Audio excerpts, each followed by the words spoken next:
The sound of a broom on a hardwood floor is supposed to be comforting. It is the sound of a space being made ready, of a mess being cleared, of a day coming to an orderly end. But when that sound begins at 3:14 a.m. in a locked, empty coffee shop, it becomes something else entirely. It becomes a rhythmic, scratching reminder that some shifts never end. You might find yourself alone in the back room of the Penny Lane Coffeehouse, the air thick with the smell of roasted beans and Victorian dust, when the rasping begins. Shh, shh, shh. It starts in the front lounge near the Italianate bay windows, and it moves with a slow, deliberate cadence toward the kitchen door. You check the security monitor, expecting to see a trespasser or perhaps a stray animal, but the screen shows nothing but empty chairs and still shadows. The sweeping, however, does not stop. It grows louder. It is the sound of an invisible janitor, a ghost that won't clock out. Tonight, we delve into the sweeping ghost of Evansville, Indiana, and the wider world of spirits who have become trapped in a loop of eternal service. From the apothecary of 1886 to the modern espresso bar, this investigation uncovers why some souls remain behind to tidy the world of the living, and what happens when those helpful entities decide that the current staff is no longer welcome. This is not just a ghost story. It is a journey into the architecture of the afterlife. To understand the ghost, you must first understand the cage. The building at 600 SE 2nd Street was not built to be a coffee shop. It was commissioned in 1886 as a grand Italianate pharmacy designed by the Reed brothers. These were the same master architects who built the Hotel del Coronado and the Willard Library, men who knew how to use wood and brick to create spaces that breathe. For decades, the ground floor was a place of medicine and chemistry, while the upper floors were the domestic sanctuary of the Johnston family. The air in Penny Lane still feels heavy, as if the oxygen itself is saturated with a century of repetitive human motion. Parapsychologists refer to this as psychometry, the idea that physical objects and structures can remember the people who occupied them. When a barista hears that rhythmic rasp of a broom, they are likely hearing a residual imprint of the Johnston Pharmacy's daily cleaning routine. This is the stone tape theory in its purest form, the quartz in the foundation acting as a recording head, and the hardwood floors acting as the tape. But who is doing the sweeping? Local lore gives the entity a name, Fletcher. Yet, archival research suggests a more intimate identity. The building was the home of Annie Fellows Johnston, a world-famous author whose Little Colonel series brought international fame to Evansville. Annie was a woman of incredible discipline and routine.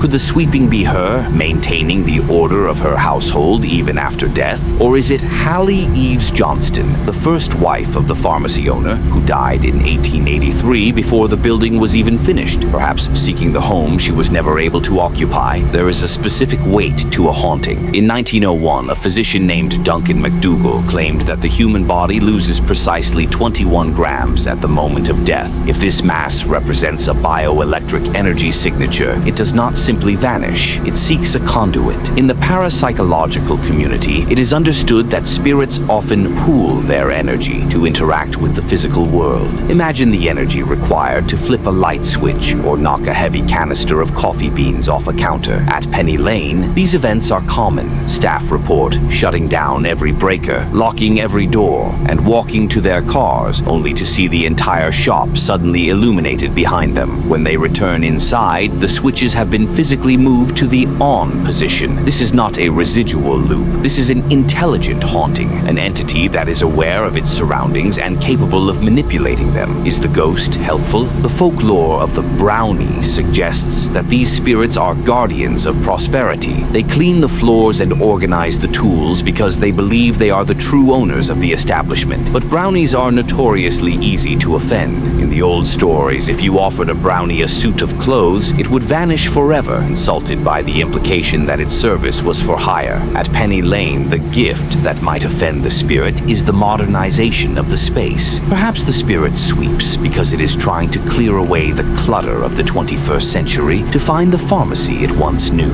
Every haunting has a trigger, an event that jolts dormant energy back into a state of high activity. For the building at 600 SE 2nd Street, that event occurred in 1989. A drunk driver, traveling at high speed, lost control and slammed into the corner of the building, causing massive structural damage. While the residents on the second floor were physically unharmed, the trauma to the building's foundation was profound. In the world of the paranormal, physical trauma to a building is like a strike to a bell. It causes the stone tape to play back at a higher intensity. Following the crash, the reports of Fletcher and the Lady in Black increased significantly. The spirit began to manifest not just as sounds, but as physical impediments. One warehouse worker at a similar haunted site refused to go upstairs because a black shadow woman would stand in the center of the path, blocking the exit into the physical world. This is the value loop of the Penny Lane case. The ghost isn't just a leftover memory. It is a protective energy that was woken up by a violent event. When the barista hears the broom at 3 a.m., they aren't just hearing a janitor. They are hearing a sentinel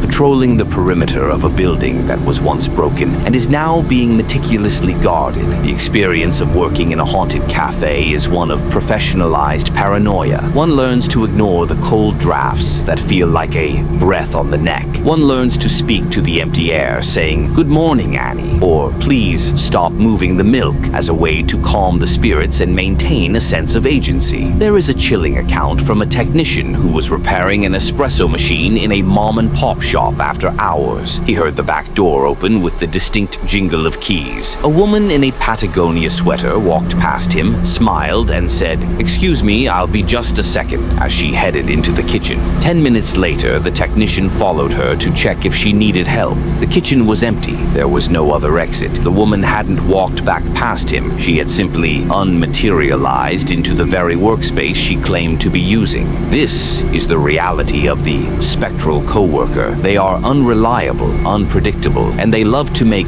big entrances when you are at your most vulnerable. They occupy the darker dark of the shop at night, a space that gives even the most seasoned baristas the willies. Sometimes the haunting manifests in the product itself. In a coffee shop in London, a barista was pouring milk when the image of a ghost spontaneously appeared in the froth, a cappuccino that she had not intentionally created. The customer was so unsettled that he photographed the drink in case anything happened to him. This is pareidolia, taken to a supernatural extreme, where the spirit uses the medium of the cafe to communicate its presence. At Penny Lane, the aesthetic of the dead is more subtle. It is the musty and damp odor that hangs in the air after the ghost has swept through the unopened door. It is the sudden chill that hits out of nowhere, like a jolt through the body, followed immediately by the sound of a hand rubbing on the wall or a broom sweeping the floor. One must ask, if the spirit is cleaning, what is it trying to remove? In some cases, the helpful ghost is actually an active moral conscience. They haunt exploitative institutions or toxic workplaces as a reminder of past abuses. At Penny Lane, the spirit seems to be a reminder of the banal lives of regular, unnamed people who built the city of Evansville. They are the good ghosts who refuse to be forgotten, even as their pharmacies are turned into coffee shops and their homes into museums. As the clock ticks toward 4 a.m., the witching hour for hospitality spirits, the activity at Penny Lane reaches its peak. This is when the sweeping is most likely to transition into something more physical. The lights will flicker, the heavy items will fall, and the feeling of being watched becomes an undeniable weight on the chest. There is a story of a janitor named Jeremy who worked in a similar historical building. He loved his job, and he often slept over in a room provided by the owner. But even Jeremy, a man comfortable with the silence of old halls, could not ignore the sound of the spectral sweep. Every night, the sound would stop exactly at his door. He would feel a presence hovering over him, a sense that he was being evaluated for his own cleaning skills. This is the chilling truth of the sweeping ghost. They are not just cleaning the floor, they are patrolling their territory. When one hears the broom at Penny Lane, they are hearing a warning. The spirit is saying, "This is my shop. I am the one who keeps it orderly. I am the one who who ensures it survives. For the barista, the best course of action is respect. Give her respect,